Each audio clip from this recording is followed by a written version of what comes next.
안녕하세요. 오늘 여러분과 함께 좀 깊이 파헤쳐볼 주제는요, 회계의 기본 원칙 중 하나죠. 수익비용 대응의 원칙입니다. 보내주신 자료들을 보니까, 이 원칙이 도대체 왜 중요할까 좀 궁금해하시는 것 같더라고요. 이게 또 기업의 진짜 실적을 파악하는 핵심 열쇠라고 하니까요. 오늘 한번 명확하게 짚어보겠습니다. 자, 이 원칙, 아주 간단히 말하면 특정 기간에 돈을 벌었으면, 그러니까 수익이 났으면 그 수익을 내기 위해서 쓴 돈, 비용도 같은 기간 장부에 적어야 한다. 뭐 이런 거죠. 여기서 중요한 건 현금이 실제로 오고 간 시점이 아니라는 거예요. 실제 수익과 비용이 발생한 시점, 그걸 기준으로 한다는 거, 이걸 발생주의 회계라고 부르죠. 네, 맞아요. 바로 그 발생주의가 핵심입니다. 정말 중요해요. 만약에요, 이 원칙을 안 지키면 특정 분기나 연도에 이 기업이 정말로 이익을 낸 건지 아니면 그냥 비용 처리를 미루거나 땡겨서 숫자가 좀 예쁘게 보이는 건지 이걸 알기가 어렵게 되거든요. 결국 이게 다 재무제표의 신뢰도 문제랑 바로 연결되는 거죠. 아, 신뢰도요? 네네. 그렇죠. 기업의 재무 상태를 보고 투자 같은 결정을 내리실 때 이 이익 수치가 진짜 성과를 반영하는 거냐, 이걸 알려면 이 개념이 필수적이라는 겁니다. 잘못된 정보에 휘둘리면 정말 큰 오판으로 이어질 수도 있으니까요. 아, 그렇군요. 정말 중요하네요. 자료에 나왔던 그 상품 재고 예시 있잖아요. 그게 참 흥미로웠어요. 그러니까 물건 100개를 만들었는데 70개만 팔렸다.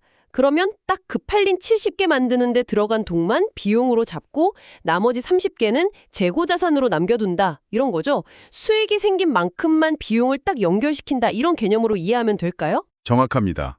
네. 그 팔린 70개의 원가, 그걸 바로 이제 매출원가라고 부르잖아요.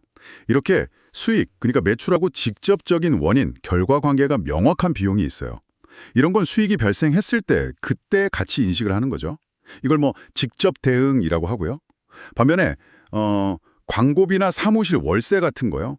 이런 건 특정 매출 하나하나랑 직접 연결 짓기가 좀 애매하잖아요. 그렇죠. 좀 애매하죠. 네. 이런 비용들은 간접 대응이라고 해서 그냥 그 비용이 발생한 기간에 바로바로 인식을 해버립니다. 그러니까 비용의 성격에 따라서 가장 합리적으로 그 기간의 성과를 측정하려는 노력이라고 보시면 돼요. 아하, 그렇군요. 직접 연결되는 비용이랑 그렇지 않은 비용을 구분해서 처리한다. 네, 이해됐습니다. 그럼 그 자료에 또 다른 예시가 있었는데 기계 같은 거요. 굉장히 비싼 설비를 샀을 때는 이거 어떻게 되나요? 이걸 만약 사내에 한 번에 비용으로 다 떨어버리면 그 해 이익이 확 줄어들 텐데요. 이것도 뭔가 방법이 있겠죠. 아, 네. 아주 좋은 질문이에요. 바로 그럴 때 쓰는 방법이 감가상각이라는 겁니다. 예를 들어서 1억짜리 기계를 샀다고 해보죠. 이걸 한 5년 정도 제품 생산에 쓸 것 같아요. 그럼 이 기계 덕분에 앞으로 5년 동안 수익이 발생할 거잖아요. 네, 그렇죠. 근데 기계값 1억을 첫 해 비용으로 다 처리해버리면 첫 해는 손실이 엄청 커 보이고 그 다음 4년은 반대로 이익이 좀 과장되어 보일 수 있겠죠. 그건 좀 이상하잖아요. 아, 네. 그건 좀 왜곡이겠네요. 그래서 기계값, 즉 비용을요, 기계를 사용하는 기간, 다시 말해 수익이 발생하는 그 5년에 걸쳐서 나눠서 비용으로 인식하는 거예요.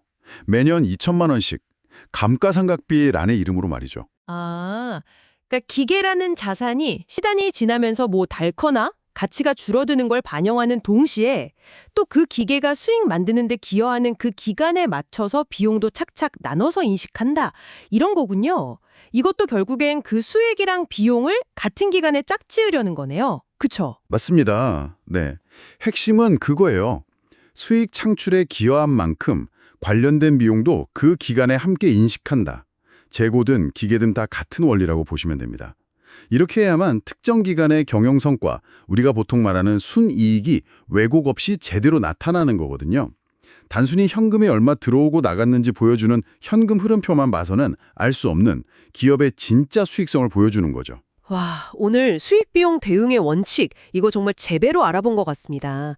핵심은 결국 수익이랑 그 관련 비용을 같은 기간에 잘 맞춰서 기록하는 거다.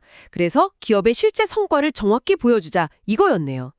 재고 처리나 감가상각 같은 구체적인 예를 통해서 이 원칙이 실제로 어떻게 적용되는지 보니까 훨씬 더 명확하게 와닿는 것 같아요. 네, 맞아요. 이 원칙을 이해하고 재무제표를 보시면 이제 그 숫자들 넘어가 보이기 시작하실 거예요. 훨씬 입체적으로 보이죠.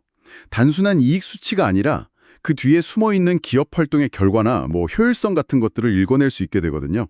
또 현금 흐름만 보고 속기 쉬운 그런 함정들을 피하는 데도 분명 도움이 될 거고요. 이것이 왜 중요한 정보인지 한번 다시 생각해 보시면 좋겠습니다. 내 원칙이라는 개념이 아예 없다면, 세상에 없다면 우리가 매일 접하는 기업들의 실적 발표나 뉴스에 나오는 이익 정보들 있잖아요. 그게 지금 우리가 보는 것과 얼마나 다를까요? 그리고 그 차이가 우리의 판단에는 또 어떤 영향을 미칠 수 있을지 한 번쯤 상상해 보시는 것도 재미있을 것 같습니다.